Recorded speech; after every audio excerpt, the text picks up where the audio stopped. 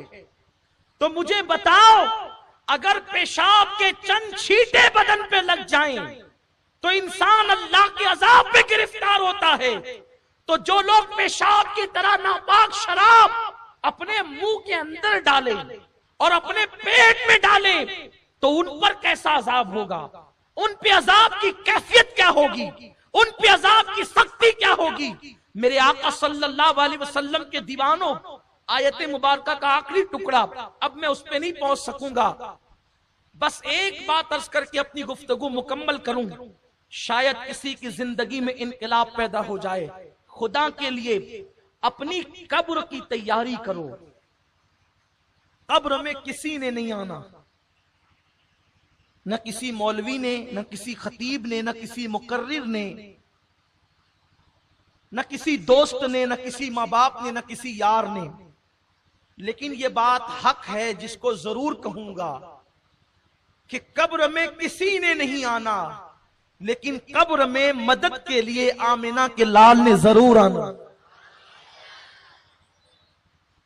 اسی لیے قبر کی تیاری کا سب سے بنیادی سبجیکٹ ہے کہ جو آنے والا ہے اس سے اپنا کانٹیکٹ بنا کے رکھو. جو آنے والا ہے اس سے کانٹیکٹ بنا کے رکھو. اس لیے کہ اگر رابطہ بنا رہے گا تو وہاں بگڑی بن جائے گی.